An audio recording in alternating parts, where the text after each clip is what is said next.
Hey, how's it going? What you're about to see is a video that isn't really a video, as it doesn't have any footage or shows like images or animation storyboards representing the movie that I'm about to review.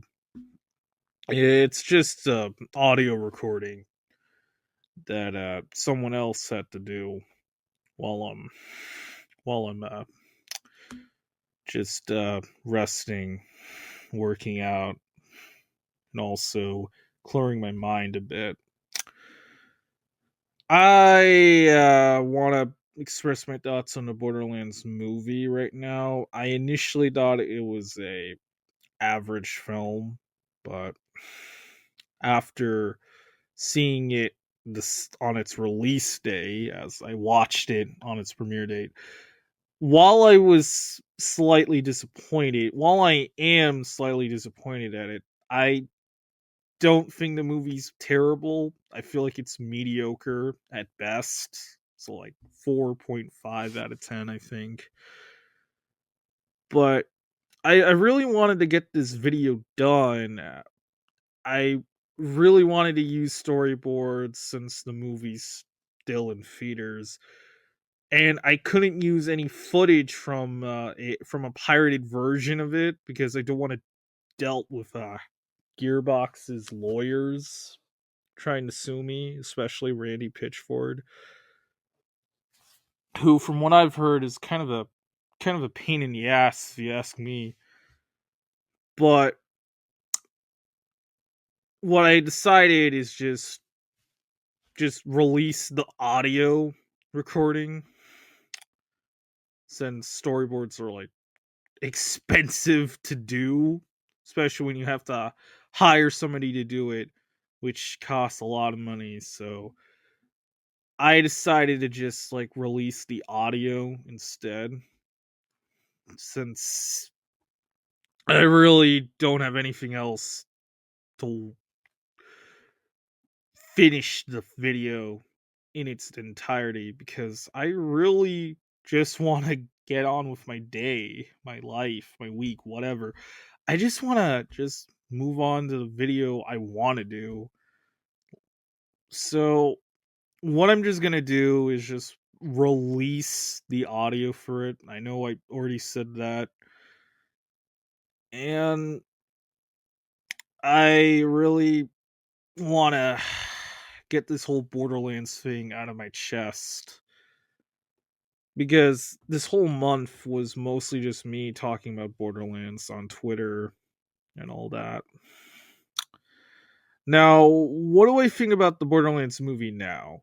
Well, I do think it's a mediocre film. I still think it's not a good movie. But after seeing the Crow remake, I'd say I prefer the Borderlands movie over the Crow. The Borderlands movie has issues, lots of issues, I might add. There are tons of issues. There are issues I have with the Borderlands movie that's going to be addressed here. But compared to The Crow, it wasn't boring. It was rushed, but it wasn't boring, really. But do I think Borderlands is one of the worst movies of all time? Not exactly. It's not boring. I'd say The Crow's one of the worst. The new one that just came out. I think Megamind. I haven't seen Megamind versus the Doom Syndicate, but it'll probably be up there. But for Borderlands, yeah, I'd say it's probably just like a dishonorable mention, I think, or whatever. It's not a good movie, really.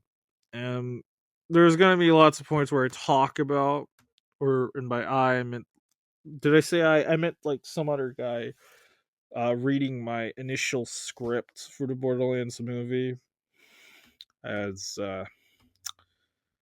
it's just it's just just which is just really kind of hard to talk about it. I just don't want to like spend my months, days making a video over one movie because I have a life. I am just a one man show, so I uh, I don't want to just like release the movie. I mean the review on the movie. I don't want to like do it. Yeah, I really should just go. It's been a rough night, been a rough day. Don't wanna, don't really want to like talk more about the Borderlands movie. All I could say is I just want to get this off my chest, so I'm just gonna release the audio for it, and hope you sit back, relax, and have fun. Shit talking on my video and make angry comments about it because this is definitely gonna insult you guys. But so yeah. Anyways, just just just uh go bash my video, this video, and if you if you assume that I'm just a terrible YouTuber, just go watch some of my other videos like the Puss Argues with Death video or the freaking late or those or even like that same voice actor video I did months ago. Just watch any of my other videos that aren't this because this one is just shit. Well, I got nothing to say here, so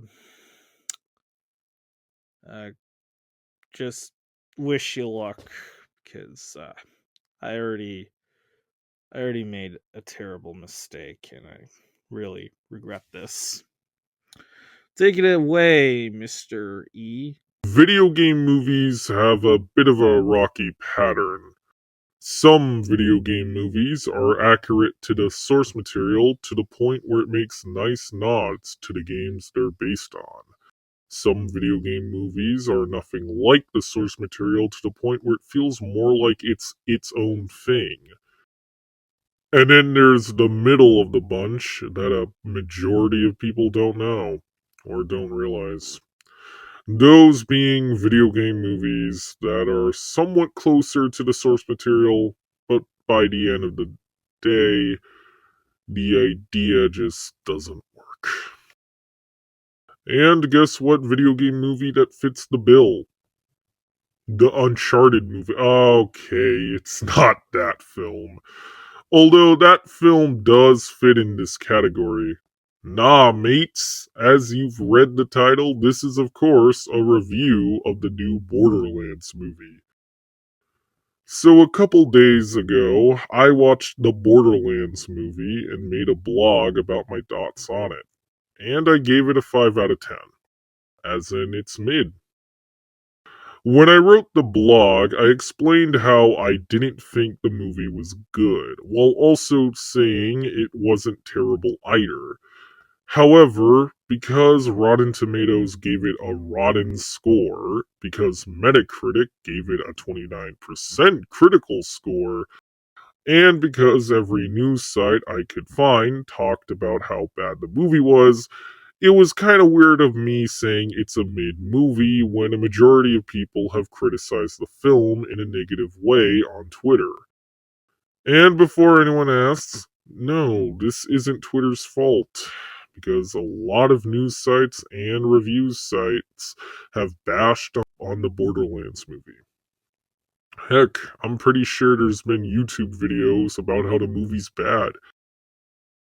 In fact, if the movie's hated because of Twitter, then Gearbox, the studio that makes the Borderlands games, wouldn't have responded with, "Oh, please watch your movie. Jack Black's in it." and I was like,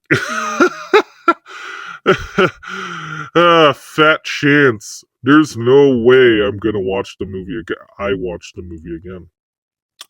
Oh, and I bought this Claptrap popcorn bucket. Yep, I am so empathetic and am so gullible.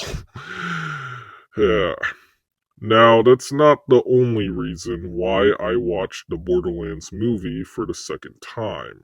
I also wanted to watch the movie again because my initial blog felt like I was more so praising the movie instead of criticizing it. And there's actually a good reason why I did that, and it's due to the fact that my blog was a non spoiler review. So I was having a hard time writing a non spoiler review, blog post, thingamajig on my issues with the Borderlands movie without spoiling the film. So this video is basically a spoiler review. And spoiler alert, I'm gonna recommend this video game yarn ball of a dumpster fire of a film to you guys, because I need more people to review the movie as well, so that criticizing the movie could affect the economy. And also because this video is just to prove how people on the internet can do a better review than IGN, Screen Rant, Rotten Tomatoes, and other controversial news sites slash review sites. I mean, come on, this is YouTube, where you broadcast yourself. So broadcast yourself, you mother, so that we can criticize movies together. For democracy! Oh wait, wrong shooter game. Let's just move on to the story section in order to advise people to skip to this time frame, alrighty? Alright, let's begin. So the plot is about a bunch of people known as the Vault Hunters, who are looking to find the Vault, a magical portal that could open a dimensional realm. Lilith, a bounty hunter, was hired by a guy named Atlas so she could find his daughter named Tiny Tina.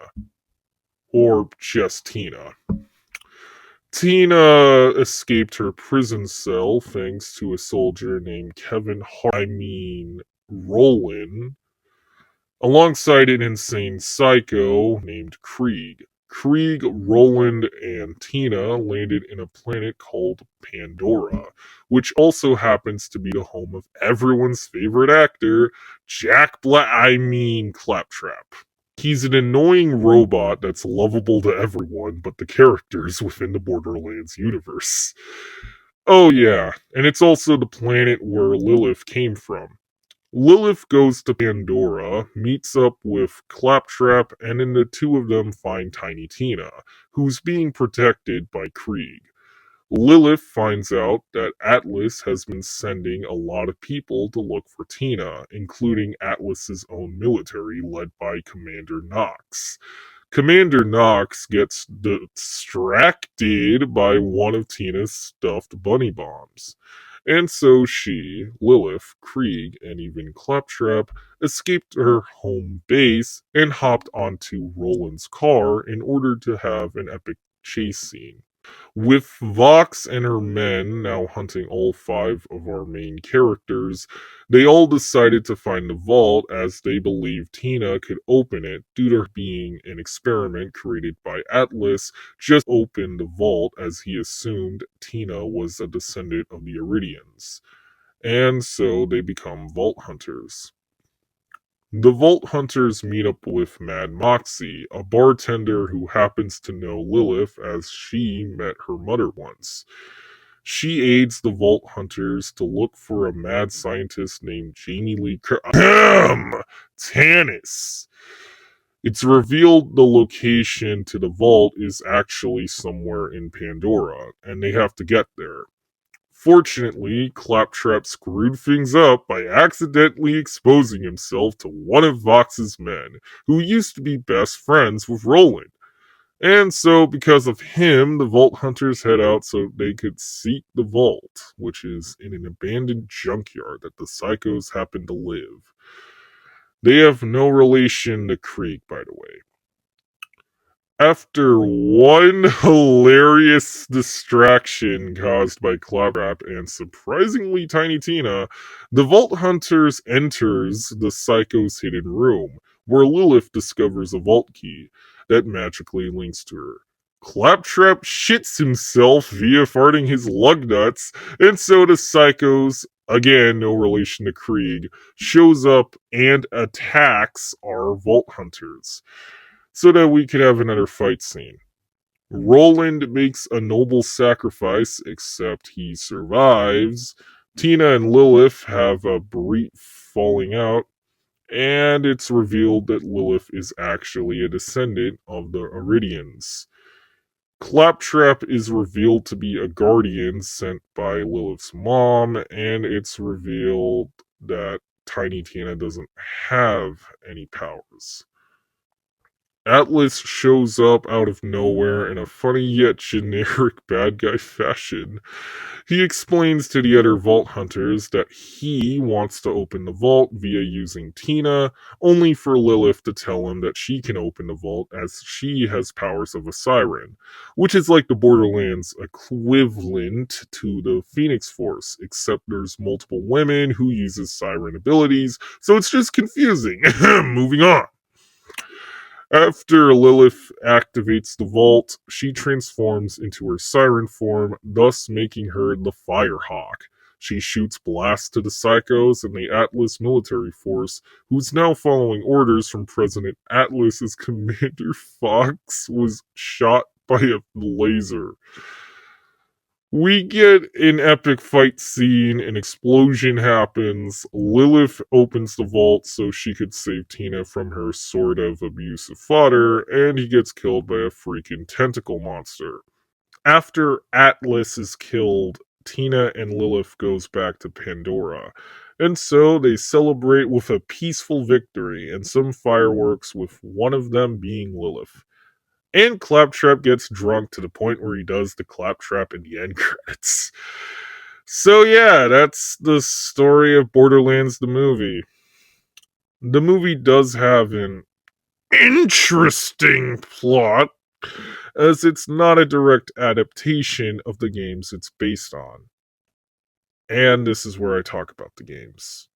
Despite the satirical and internet humor that the series is known for, the Borderlands games did have storylines as well as lore. Yes, I'm not kidding. The game series that has meme dialogue that could be cringy in your 59th playthrough actually had storylines, had character arcs, and even lore. Borderlands' lore is kind of off the chain that only free to play games like Fortnite could rival it. In fact, some of these characters had storylines of themselves that were separate from the main story, other than the fact that some of the characters were playable in the series at one point. It seemed as if Eli Roth, or whatever his name is, couldn't cramp a ton of storylines to get adapted into the Borderlands movie. So, what he and the writers came up with is an entirely original story set in the Borderlands universe, but takes some inspirations from some of the individual characters' own storylines. The problem with making the story for this movie is that there's already a Borderlands game that doesn't have multiple storylines in an FPS shooter. In fact, it's not an FPS shooter. It's a choice based adventure game made 10 years ago. It's called Tales of the Borderlands. This game is somewhat interesting as it's basically an interactive Borderlands movie. This game is somewhat interesting as it's basically an interactive Borderlands movie. It still has the signature humor and internet references that the series is known for, but it's told in a much more grounded story that could have easily been told in a different game, or in some ways, a feature length movie. I think the Borderlands movie could have had a story, while not exactly like the 2014 episodic adventure, but could have been told in a similar manner. Here, the plot feels like an abridged version of what your typical Borderlands game's plot is. That said, I could see why the movie's plot doesn't accurately follow the plot of one of the games. Other than what Ellen Roth said about how he wants to make a movie instead of a video game, something most video game movies had a back and forth problem of doing, The Borderlands games have too much story beats and can be complicated to some who just wants to shoot psychos. Plus, the game's lore is weird to say the least. So I can understand why the movie had to oversimplify the game's lore and change some story beats. Otherwise, it would have probably been hated for being too complicated. However, this doesn't excuse the movie's plot being lazy at times. The movie focuses more on Lilith and Tina and their backstories, while the rest of the characters are just there.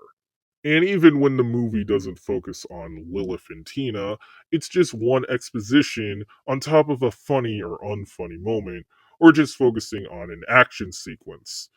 I get that this is an action movie, so fight scenes come first, but you could have easily spent some more time developing the other main characters, except Claptrap, since he actually does a better job than the other characters by being funny and likable, so that each of the characters could be equally developed. But no, we get an exposition dump about the vault, as well as some more backstory for Lilith, as if she didn't have any backstory explained throughout the movie. And that's enough time for the plot. I'll talk about some of the storylines once I'll get to the characters. So let's just get on with the VFX set slash prop slash costume design before I fall into a coma. This is gonna be a hot take, but I actually think that the costume design, set design, and props are a hell of a lot better than the plot. And there's a good reason for it. It actually looks like a Borderlands game come to life. The costumes the Vault Hunters wore feel like customizable clothes worn by the player characters in each of the main series of games. The other characters, like the Psychos or even the characters the Vault Hunters interact with, reminds me of how much I had to talk to the Sanctuary folks, as well as seeing a Psycho for the first time in the games.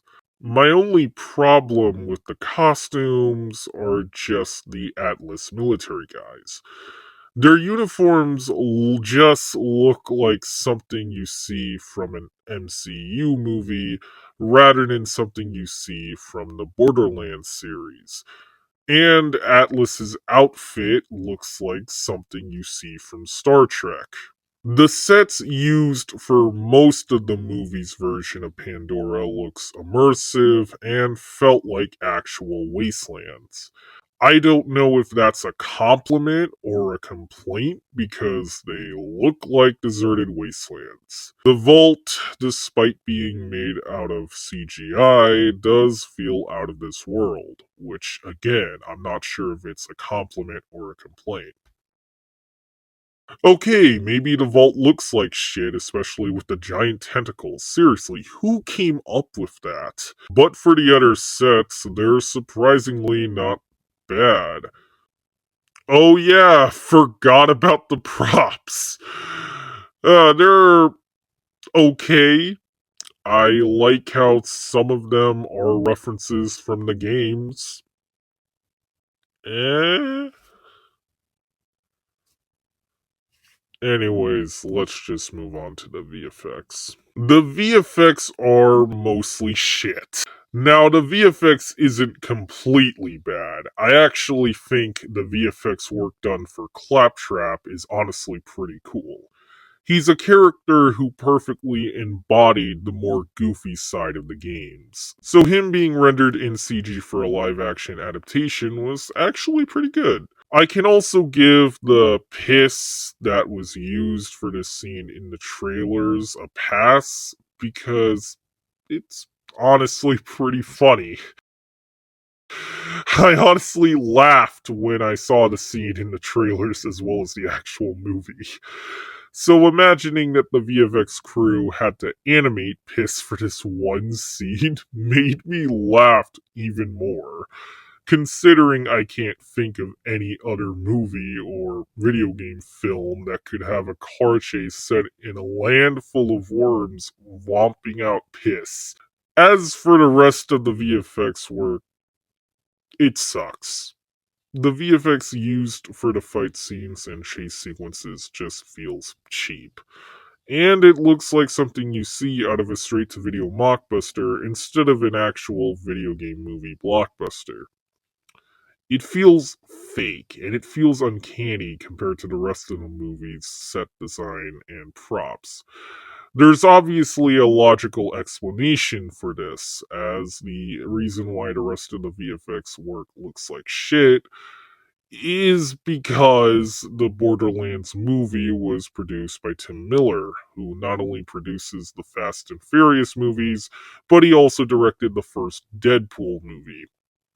So his company, Blur Studios, handles the CGI part of the film. This could explain how the movie can have good CGI via Claptrap and Uncanny Valley CGI, like with the first car chase in the movie. That makes Spy Kids 3D look like it's a Star Wars movie? Why? Why the hell would you make Spy Kids 3D look like a Star Wars movie, Borderlands? I'm guessing Blur spent most of their budget on making Claptrap come to life, and they used the remaining budget for the CG used in the action sequences. So what we got is an inconsistent mess. I know most people will bring up how the first Deadpool movie had better CG than this, and the same can be said with the Sonic the Hedgehog movies, as those films were also made by Blur Studios, apparently. But what made the CGI work in those films is due to particular reasons.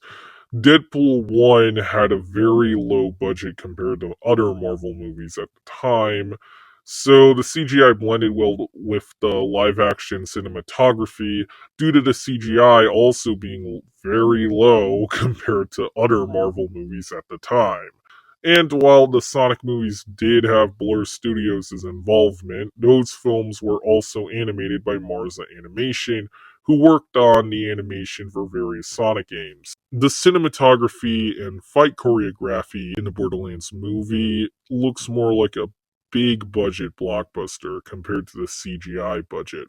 So it just doesn't mesh well or have an excuse to have weird looking CGI. I got nothing else towards the CGI effects. Claptrap and his piss are the only saving grace of this space freighter going through the junkyard planet that is the rest of this movie. So I think it's time to talk about the roster choice and the cast members who played them. Before I start talking about the characters themselves, I just want to say the main characters picked for this film is not a bad roster. The Borderlands games don't really have a consistent cast of characters, as each of the playable characters are replaced between each game. Even though the playable characters from the previous games come back in the sequels, they don't become playable characters again as they become NPCs due to the series' introductions to new characters as the main playable characters in every sequel. I'm bringing this up because the Borderlands movie did a take on its main cast, as the characters are picked from various Borderlands games. Roland and Lilith were playable characters from the first Borderlands game, while Krieg and Tina originated from Borderlands 2, with Krieg being one of the main playable characters from that game, while Tina was a recurring supporting character who had her own DLC, as well as being relevant in the lore of that game, not to mention she has her own spin off game. And while Claptrap has been a recurring comic relief character throughout the Borderlands series, to the point where you might consider him as the mascot of the series, he did become playable and was one of the main characters of Borderlands the pre-sequel, a game that takes place before Borderlands 2 but after Borderlands 1. Tannis is only here because, like Claptrap, she was a recurring side character throughout the series. I know this movie received negative reviews, so I know a sequel to this movie is inevitable, but if there was another Borderlands movie that was made 10 years later or 15 years later that was in its own continuity and wasn't a sequel to this, it probably should do the same method that this year's Borderlands movie chose, and that's selecting random characters from the games and just create an interesting spin for how the main characters would interact in another attempt at a Borderlands movie altogether, or just a fan film. So yeah, I think the main characters chosen for the film was not bad. That said, the cast members are mixed. It's strange. This movie has some good picks for the film, but it also picked some of the worst picks imaginable. For starters, Kevin Hart does a surprisingly decent job at portraying Roland. Royland? Roland? Ryland? I don't care. He does have a good balance between serious and also give out one liners that I'm surprised Kevin Hart has never done any serious role before. I can understand that playing a character who's not a comic relief might be challenging for him, but for the script he was given, I'd say he's not bad. Ariana Greenblatt does a solid job playing the insane demolitionist that is Tiny Tina. It's like she had a good time playing her compared to the other two female main cast members in this movie. Jack Black is easily the best part about this movie. He embodies Claptrap while also doing his own take on him. Jack Black is easily the best part about this movie. He embodies Claptrap while also doing his own take on him, rather than just mimicking his previous actors before him. It just makes his take on Claptrap unique. A lot of Claptrap's jokes are arguably my favorite scenes from this movie. He pretty much makes fun of the characters' decisions sometimes, as well as making fun of Lilith's acting, which we'll get to. And I love how the other characters get annoyed with him, like in the games. For a character voiced by Jack Black, it's on par with his other voice roles before, like Bowser from the animated Mario Brothers movie, or Po from the Kung Fu Panda films. It's a good thing Jack Black had to record his lines instead of doing motion capture so he could be alongside the other main cast members on set, because you could tell he loved voicing Claptrap in this movie, which I can't say the same to the other actors we'll talk about. So, yes, this is going to be a hot take for you people, but I think Jack Black as Claptrap was a great casting choice. Now I lost most of my subscribers, so I have to win you guys over in another video, do I? Ugh. And then there's Krieg. I'll talk about him in the characters segment. Let's just talk about the other two female cast members so I can move on from this segment. Kate Blanchett as Lilith is just boring. She seriously reads her lines that it looks like she's not even acting compared to the other actors, except for the last actress I'll talk about. It's almost as if Kate Blanchett was only brought on just for the money and the money alone. So her acting in this is just wooden. After I saw the movie for the first time, I originally thought Scarlett Johansson would have done a better job as Lilith. But when I was reading one of the tweets regarding the Borderlands film, a Twitter user fan casted Jean Malone as Lilith instead. And after thinking about it, I figured Jean Malone would have done a better job as Lilith than Kate would. I don't know it would have been as good as Claptrap, but Jean would have probably done a similar job to what Kevin Hart had when he played Roland in this film. That being, she was good for what she was given. That and the fact Lilith's supposed to be young, not a 55-year-old woman playing a 27-year-old woman with fire powers. I swear, it's weird how Ariana Greenblatt does a better job at acting compared to Kate Blanchett's performance. It's like she didn't care about what the movie's about. I mean, she wore a shirt that's spoon patterned. What does spoons have anything to do with Borderlands? That said, she's not a terrible casting choice compared to the last main cast member. Oh boy, we're about to get a real treat on this one.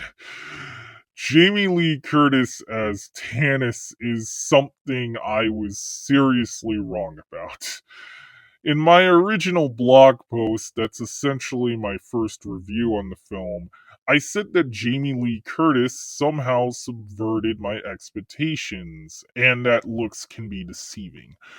Well, let me tell you, I don't get why I originally said that. After watching the movie for the second time, I can confidently say I take back what I previously said about JL Curtis's role as Dr. Patricia Tannis. She's a terrible miscast, especially when she looks nothing like Tannis herself. Yes, I know, looks can be deceiving, but as long as the performance was solid, I would have been okay with Jamie Lee's take on the archaeologists. But no, she does a bad job portraying Tannis, that it makes me want to vomit. Jamie Lee Curtis as Tannis is right up there with the other actors who are horribly miscast as video game characters, like Mark Wahlberg as Victor Sullivan in the Uncharted movie, or Tom Hopper as Albert Wesker in the last Resident Evil live action film. And you know the funny thing about it is, she probably didn't like working on the project. In a tweet now infamous a couple weeks ago, Jamie Lee Curtis made an apology towards Marvel Studios president Kevin Feige over how her opinion wasn't really the best. Now, when I read her supposed apology, I was like, apologizing for what? Expressing your opinion? But after seeing this film twice, it's easy to see why. She wasn't apologizing to questionable movie producer Kevin Feige for being too harsh on him and his work on the recent Marvel movies. She was begging him to be in a Marvel movie so she wouldn't be remembered as the wrong person to play a character from an adaptation of a video game. While we're on the subject of Marvel, I couldn't really think of who would have been a better pick to play Tannis until I saw someone's tweet where someone suggested that MCU actress Kobe Smulders could have played her. And I honestly agreed. Kobe Smulders would have done a better and funnier job as playing Tannis, maybe on par with the actors that I liked in this movie. So thanks, Astro, you made a good suggestion. And that's all I got about the cast. And like I said, it's a mixed bag. There's honestly nothing to say about the rest of the actors who are in this movie, except for two of them, which we'll get to alongside Krieg, as they got less lines and less scenes compared to the main characters. So they're just there. If I did an entire video essay on all of the characters, I probably would have talked about Mad Moxie the most. Don't ask why, because I got no comment. With the cast members done, it's time to talk about the characters in this movie. Lilith isn't interesting to me as a character in the Borderlands movie. I never found her endearing in the main Borderlands games either. If anything, I actually think the Siren from Borderlands 2, Maya, was a better character than Lilith. Her beef with Tannis just feels forced, both because it's just conflict for the sake of conflict, and the fact both of their actresses are too old. So Lilith whining about how Tannis left her when she was a kid after the death of her mom just feels like I want to listen to Taylor Swift's music rather than the constant rock music I vastly prefer. Plus, her finding out that she's a siren feels off, as the flashbacks that's supposed to reveal her being a siren comes right when she tells the main villain that she's the daughter of Iridia, which is after she finds out her siren roots. Some of the lines she says makes no sense. In the scene where she reveals everyone that she's the chosen one, she tells Tina by saying something like, "You are the special one, just not what you thought." And I'm like, bro, what the fuck are you talking about? You just said you're the special one. Are you telling Tina that everyone's special, including her, and that there's no such thing as the special one.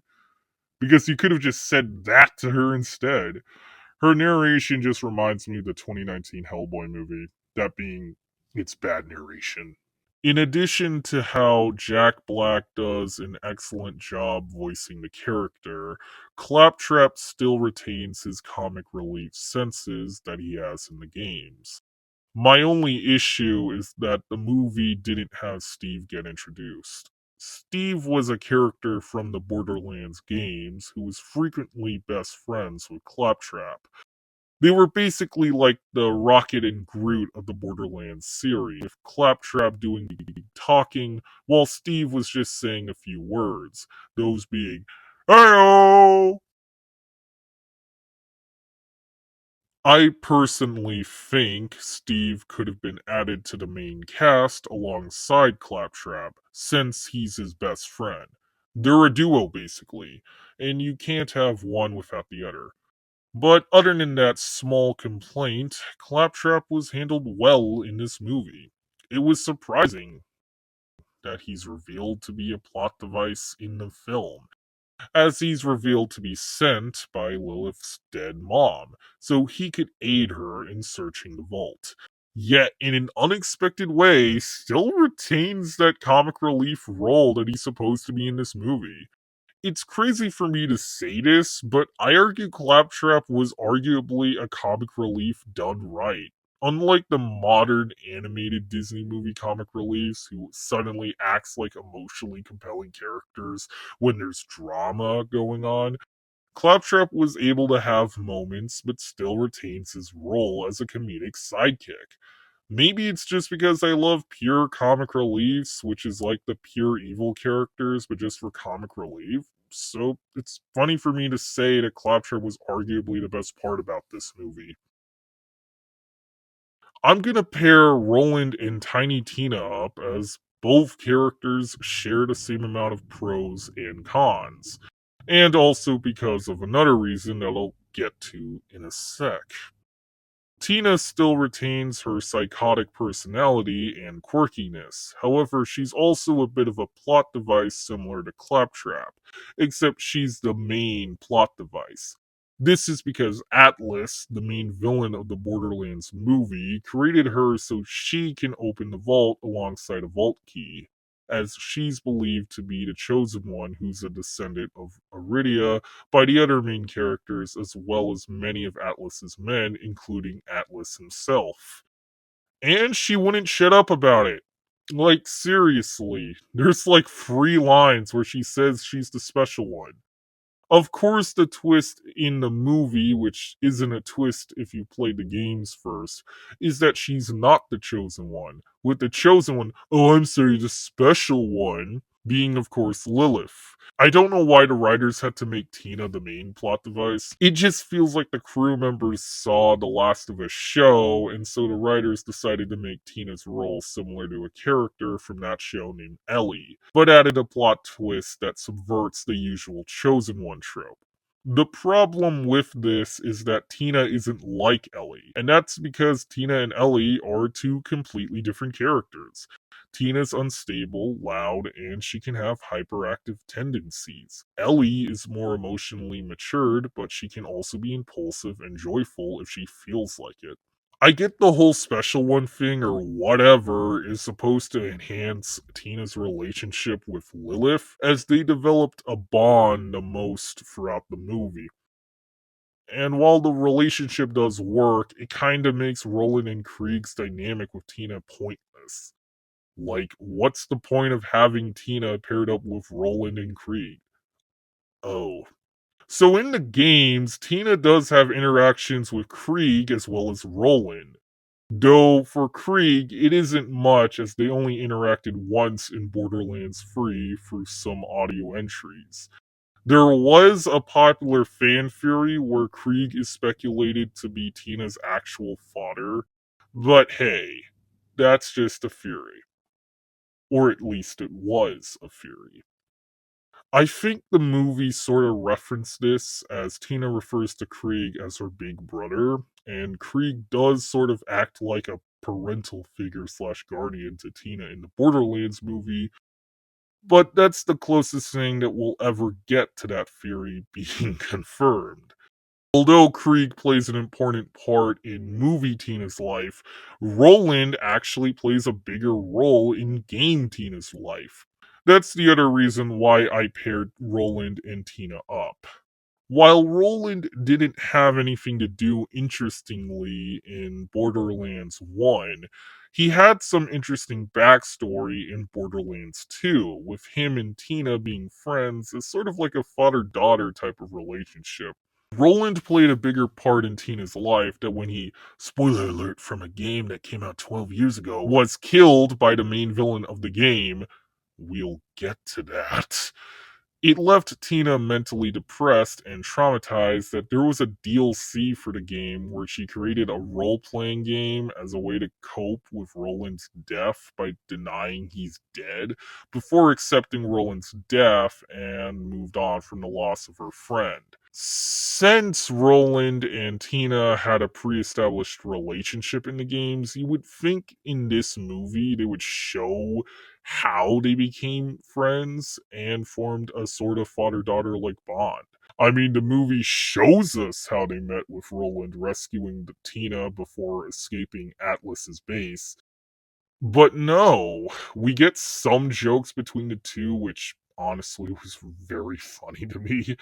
And we also get Roland's near sacrifice in the movie's second act, where Tina tells Roland she doesn't want to lose him, before giving him one of her stuffed explosive bunnies. This would be a satisfying moment, albeit very tragic, except Roland doesn't die.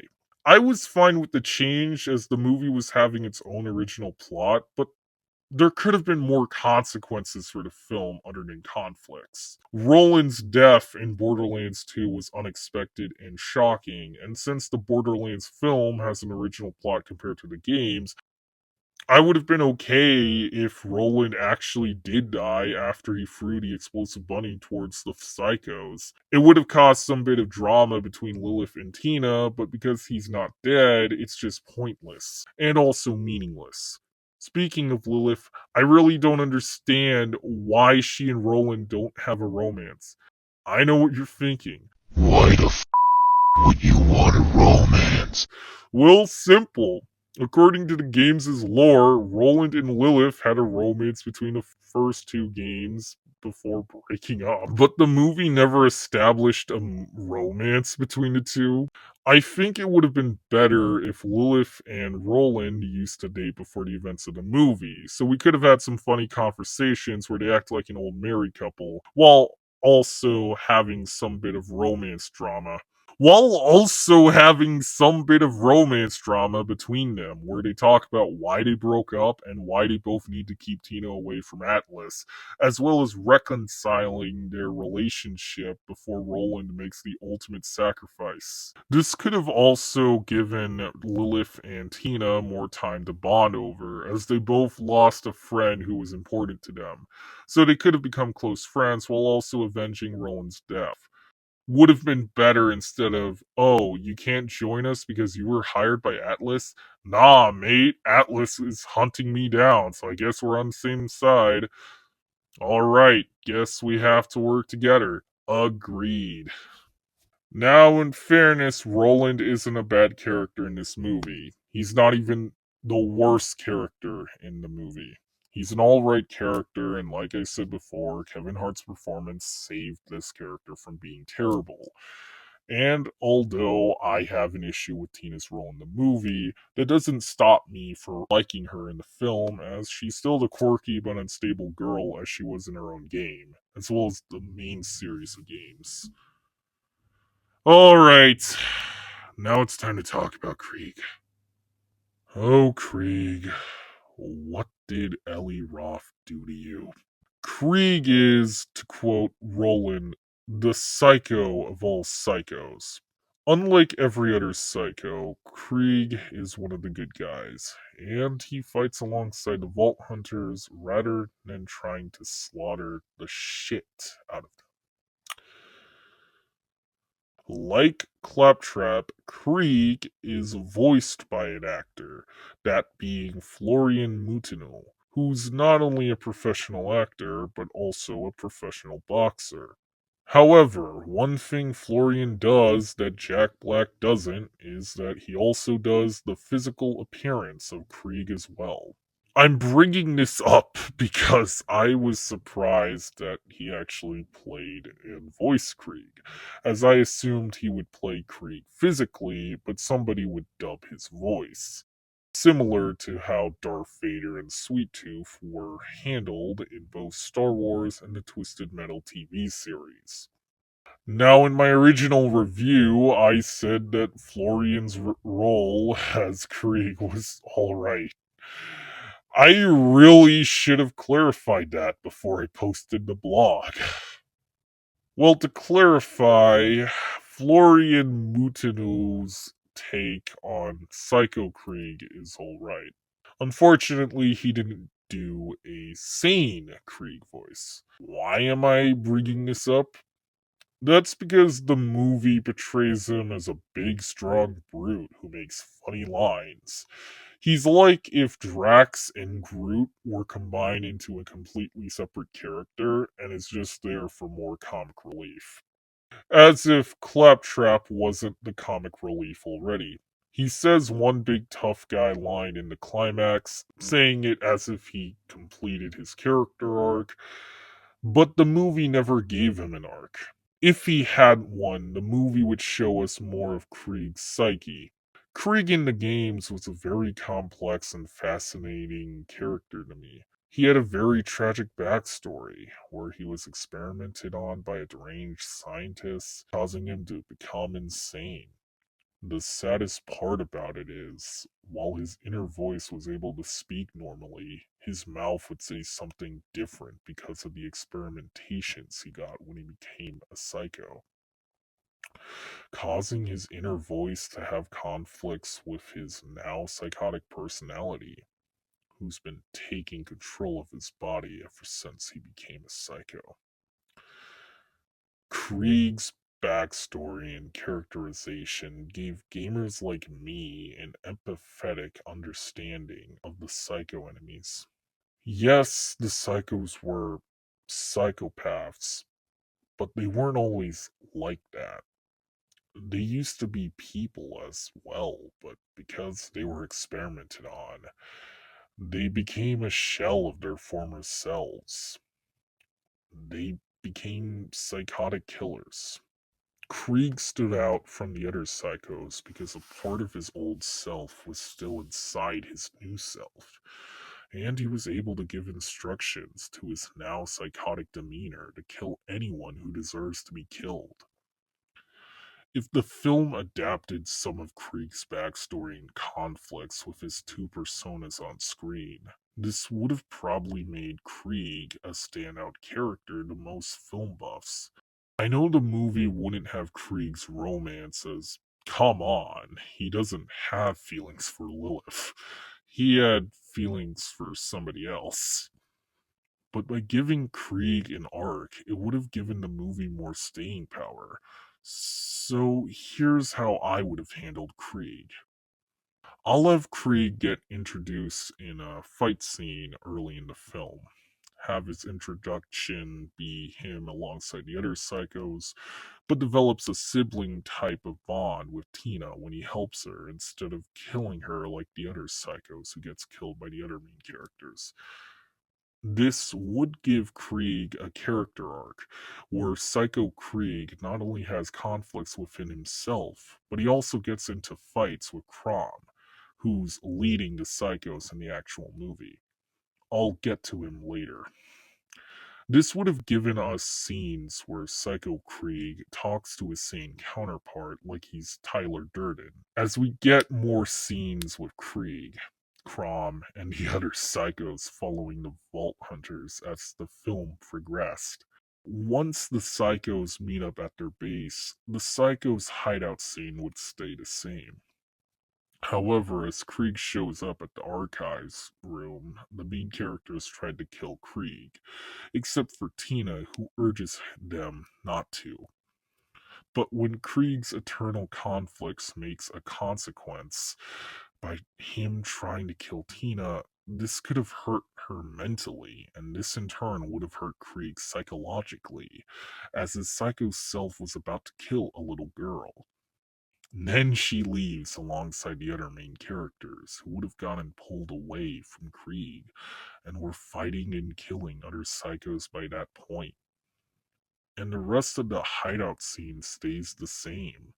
This in turn would have had an extra scene where Krieg looks at his reflection and his sane self tells him that nobody kills him but himself, which would have hurted his psycho counterpart even more as he gets mad by yelling in his psycho language, which translate to him saying that he doesn't want to hurt children.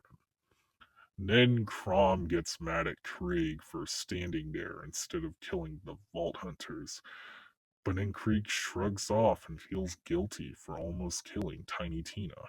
Then the third act of the movie would stay the same, except Krieg doesn't show up with Tina and Tanis, and instead shows up alongside Crom and the other psychos.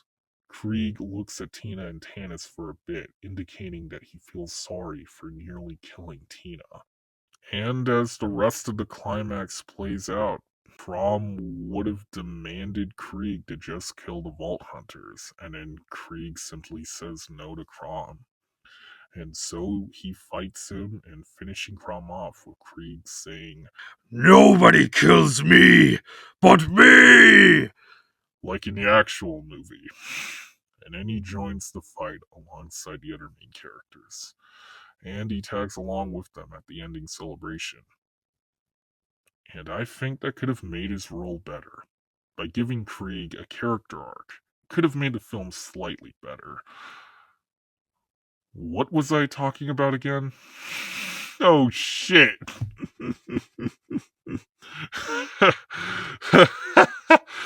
Alright. This is a review of the Borderlands movie. Not a wasted potential of a Borderlands character. Alright, let's talk about the other characters. Mad Moxie and Marcus Kincold are just there for gags and also for plot reasons. I can understand Marcus for not having a role in this movie since he didn't really do much in the games other than being there to transport the Vault Hunters before the game actually starts. He's meh, I guess. However, I can't say the same about Mad Moxie. She's a very popular character that barely did anything in the movie other than being there to help give the Vault Hunters some intel in regards to the Vault, which could be easily explained by Tanis, which she did! Exactly the same as what Moxie did. Oh, yeah, and there's sexual humor. I don't know why she isn't one of the main characters for this movie, considering that she's a popular character.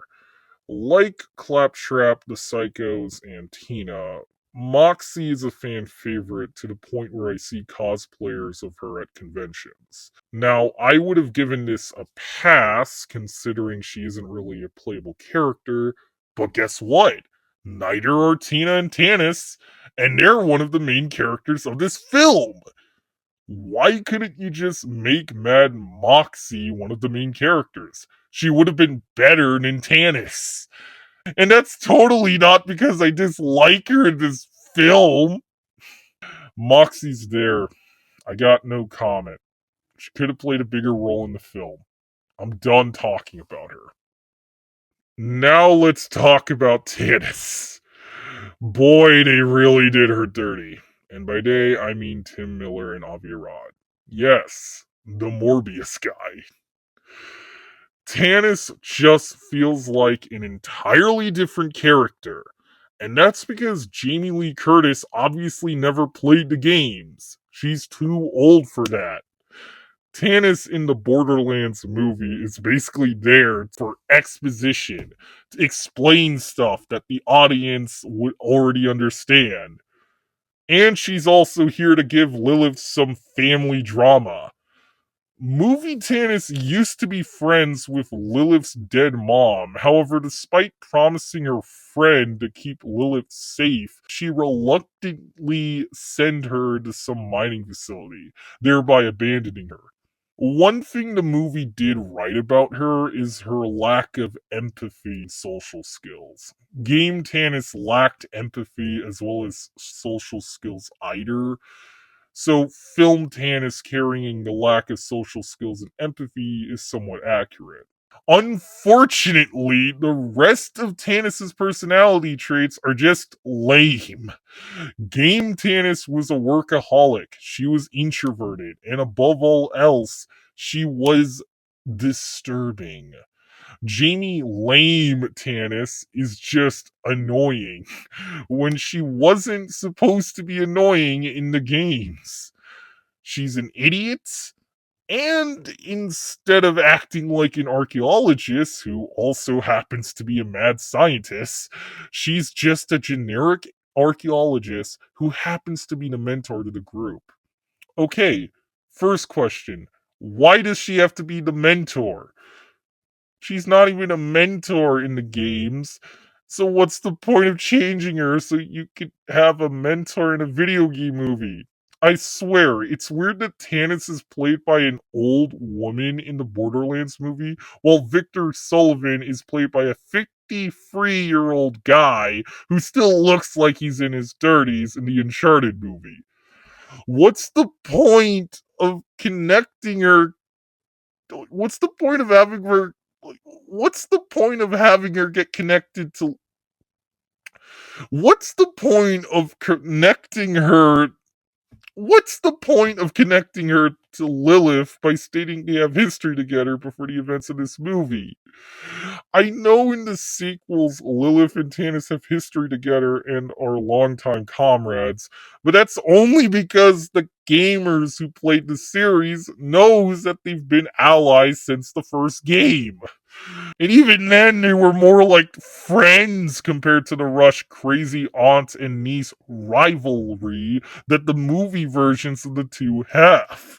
Honestly, I could just replace her with Moxie, since according to this movie, they both knew Lilith's dead mom years ago, so just combine Tannis with Moxie, and the movie would still stay the same. Blamey T. Turtis barely does anything other than exposition, so just remove her to, or just replace her with a different Borderlands character, and the movie would still be the same. I only got 3 more characters left, and I can finish this review in no time. Commander Knox is just there. She's not a character, she's just an obstacle. Apparently, she and Roland may have had a thing for each other, according to Claptrap, but it's not clear if they ever had a thing for each other. Nox eventually turns on the psychos and tells her men to stand down, only to, in a hilarious fashion, gets vaporized by the main villain's laser shit. I'm not kidding. That's actually pretty funny. Honestly, I don't really care about her, which is ironic because the movie never really cared about her at all. She pretty much shares the same problems as Cynic's dead owl mom. But hey, at least she's a character. Unlike Crom, who's just there, Crom doesn't do anything in the film. He only shows up in the climax and is just there so that Krieg could easily kill him. Such a darn shame, because he actually has a cool design. I swear, he's basically like an enemy from a Transformers movie directed by Michael Bay. Design first, character depth second. I would probably give him a personality as well as making him the secondary villain. I would have had him be introduced as the leader of the Psychos, who was a former prison warrant turned psycho. I would have had him wanting to kill the Vault Hunters so he could find the vault in order to keep it for himself, use it to kill more meats, and also rule it as the leader of the Psychos. And then he would have had a feud with Krieg throughout the movie. He gets mad at him for not killing the Vault Hunters in the Psycho Hideout action sequence. And he also gets mad at the Vault Hunters for stealing his Vault Key.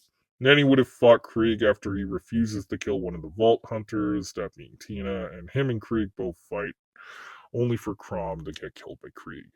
It would have probably made him threatening and entertaining at the same time. I like the design. Wish he was a character. And that leaves us with the main villain, Atlas. President Atlas is a strange character. He's not from the games, yet he does look strikingly similar to somebody. I just can't picture it. He's responsible for the creation of Tina, who in the movie is actually an experiment created by him in order to find the vault. Wait, didn't I already mention it? Hmm. Not only that, but he's also the reason why Lilith goes back to Pandora, as she was hired by Atlas in order to find Tina before she found out he was betraying her. I don't know why the movie team had to create an original character as the main villain of the movie. I mean, just by his mannerisms, his goofy antics, as well as acting like he's over the top. He just feels like a video game villain I knew, but for some reason I can't seem to picture him. Oh my god, he's just Handsome Jack. Like, why? Handsome Jack was the main villain of what I call the Handsome Trilogy. He was the main villain of Borderlands 2. We, the gamers, got to see how he became a bad guy in Borderlands, the pre sequel, and he also was one of the main villains of Tales from the Borderlands. I seriously don't know why they had to create a new villain who's just a Handsome Jack ripoff, when they could have just used Hyperion and Handsome Jack as the main enemies instead of Atlas, both the bad guy and the military force led by Commander Knox. Also, I know Borderlands 3 sucked, but I just want to clarify that Reese was in charge of Atlas, so why not include him in this movie? I mean, you could have hired Pedro Pascal or even Troy Baker, who not only voiced Reese in Tales from the Borderlands, but he's also now currently into live action projects. I mean, I think I saw him in the Last of Us TV show.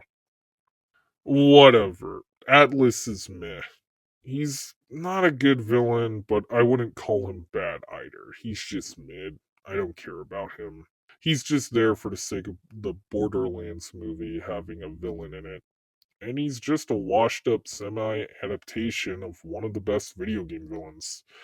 I can understand that adapting Handsome Jack's rise from tragic person to evil businessman would be a lot, so just replace President Atlas with Handsome Jack, have Commander Knox work for a Hyperion military force, and there you go. The movie wouldn't change a bit. I'll give him 2.2 out of 5 stars. And with that, I pretty much covered the characters. It's been said on the news headlines that the Borderlands movie received negative reviews, even lower than Dragon Ball Evolution. On top of that, it's been hated by most people over on Reddit or even Twitter since its premiere date. Not to mention, as I'm recording this, and I'm going off script here, it just bombed at the box office on its opening weekend. So, compared to the uttermost hated video game movies of all time, are the news journalists and critics' scores, as well as Reddit users and Twitter users, correct? No. The movie's not good. That I'll admit. But I wouldn't call it one of the worst movies of all time, or even garbage. Unlike the second Mortal Kombat movie or even the god awful live action Resident Evil movies, this one knew what it was doing. And because of that, it makes it avoidable from being one of the worst video game movies or even one of the worst movies of all time. Plus, there are some good things about the film that keeps it from being terrible. Particularly the sets, props, costume designs, half of the main cast members slash characters, and of course, the computer effects done for Claptrap. That said, some of the criticisms towards the movie do feel rather silly, like how most of the criticisms of the movie comes from news journalists saying that the movie's just a Guardians of the Galaxy ripoff, as well as a Mad Max wannabe. Well, let me tell you this. The games that the movie is based on came out years before James Gunn even made the Guardians of the Galaxy films. I mean, come on, Borderlands 2 came out 2 years before the first Guardians of the Galaxy movie. So most of the comparisons towards the James Gunn trilogy feels more like a coincidence if you played the games first. On top of that, the whole Borderlands series took inspirations from various pop culture stuff, with the psychos and apocalyptic vehicles being inspired by enemies and vehicles you see in the Mad Max movies. So, if anything, the Borderlands movie was actually closer to the games they're based on than what the news journalist says. However, just because it's accurate to the games doesn't really mean the movie's good or even a masterpiece. There are issues within the film, a lot of issues, stuff I already pointed out, like how some of the characters are underutilized, or how the story can be lazy or rushed at times, or half of the six main cast members slash characters either could have been done better or should have been replaced by a better casting choice. One of the things I keep hearing about was that the Ratchet and Clank movie is a lot better than the Borderlands movie. And I hate to break it to you guys, I wholeheartedly disagree. Both the Ratchet and Clank movie and the Borderlands movie share the same problem, where they're trying to be like the games they're based on. However, the plot of the film, as well as some of the characters being underutilized or changed, just makes the movie both so enjoyable and painful that I argue both movies are in the same league, that being mediocre.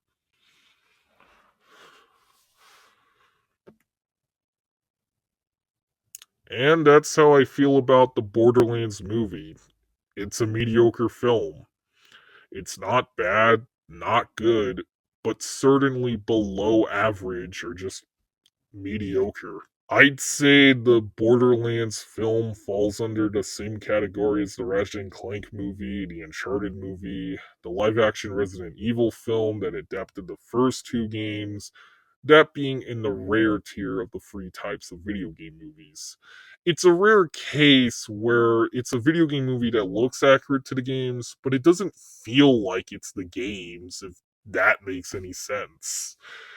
And honestly, even though I had issues with the Borderlands movie, I don't hate it at all. Again, it's a mediocre film. And although the Guardians of the Galaxy comparisons are quite surface level, I'd say those films are the superior Borderlands adaptations. Same goes for Mad Max Fury Road. Personally, I would have had a Borderlands TV show instead, as the Borderlands series has a lot of storylines, characters, and lore that could easily be separated into multiple episodes on Amazon Prime, Peacock, Hulu, Paramount Plus, or whatever streaming service that would allow a show with violence and gore. Like, just imagine that if it's like the Twisted Metal TV show mixed with the Fallout series. That said, I really regret saying that it's an average film. As while I'll admit there were some positives, I do have more negative issues with it, which is why I'll change my rating for this film from a 5 out of 10 to a 4 out of 10 because I think it's more mediocre than average. But honestly, even though I criticized the movie to death, I will still recommend this to anyone. I'm not the guy who recommends movies or not whenever I review them. I'm more of the guy who just wants to review stuff so I can move on to another video. But for this, I definitely think you guys should watch the movie. Maybe it's because Claptrap steals the show, but I also have another reason. You don't have to listen to me or agree with me. As much as I appreciate it, I think it's better if you watch the movie yourself and just form your own opinion. That way, it would be interesting to hear what you think about the movie, and hey, maybe you could bring up some points that I got wrong. I'm not being sarcastic on this one because I genuinely think this whole recommendation thing reviewers have to go through are just pointless. So just watch the Borderlands movie and see it for yourself. You can make a comment to the video explaining what you think about the movie. Or heck, maybe you yourself could start a YouTube channel and make a video about the Borderlands movie. Or heck, maybe you can make a defense or commentary on my video. I'll also recommend the Borderlands games to those who are curious what the games are like. But for anyone who aren't curious, just go watch the movie, form your own opinion, and I would like to hear it. And I want to know what I got wrong. Wow. That is the most laziest review I have ever seen. I wanna take you for a ride. I wanna take you for a ride. I wanna take you for